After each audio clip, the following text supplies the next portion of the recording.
What's up? It's your boy Reemus, and in this video or in this channel, I share what I've learned because I'm sharing gems to my friends as I learn them on the way to success, greatness, power, mastery, all those things.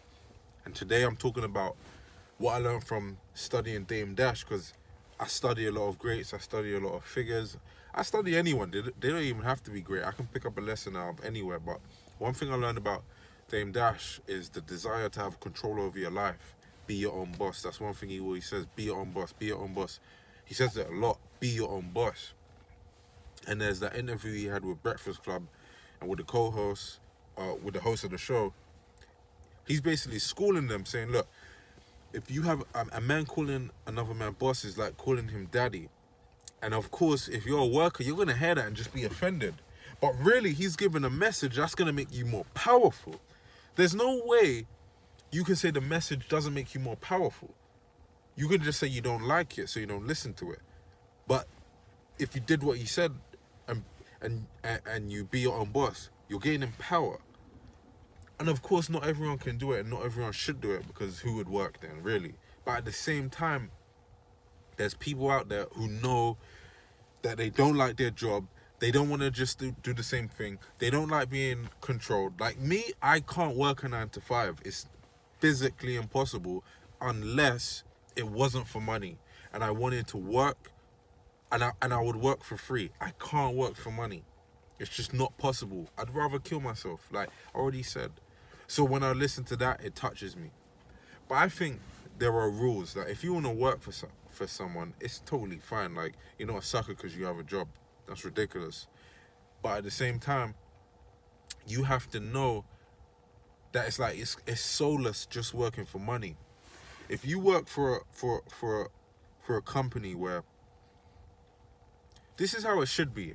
If you work for someone, they actually care for you. Like, I know it seems weird to say that, oh, it's just for money, it's just a company, but in a weird way, no, because your work is contributing to the empire of someone else. That's like the actual psychology behind it. So, in a way, you have to be acknowledged, appreciated, cared for. You have to enjoy it, and you can't be fully reliant on it. And I think in this day, well, I know in this day and age, you can invest. You can have a side hustle. You can promote your stuff. You can just create a company out of Facebook, like with a Facebook account. And you can start selling stuff. If you're a girl, you sell nails or do nails or whatever it is, right? Or you're a guy, you have a little artistic talent. You just do something that brings in a little 500 a month. But maybe that stacks up the savings. You use the money from your job to live. You stack up the savings with your creativity. You invest that. So when a pandemic happens, you're not just left out to survive. You're not just left out to die, really. You know, you're not dependent on the government. So he might take it far and say, be your own boss. But I really know it's more the energy he's talking from, right? In this day and age, if you want to be a boss, all you have to do is pay the cost. All you have to do is pay the cost, you'll be a boss. And when you have full independence over your own thing, you have full control. You have total control over what you're doing, what you say, what you put out. You know, a lot of these artists will get someone, they'll get with a label and complain when they don't have creative control, but you signed up for that. Like you wanted the what came with what came with signing with them. You wanted that. It comes at a cost. You pay the cost to be an employee too. Being a boss means you're gonna have to put up the money yourself, and that's what people don't want to do. But I think one of the biggest things I learned, right, from when Dame Dash pushes out that message, is the resistance he gets.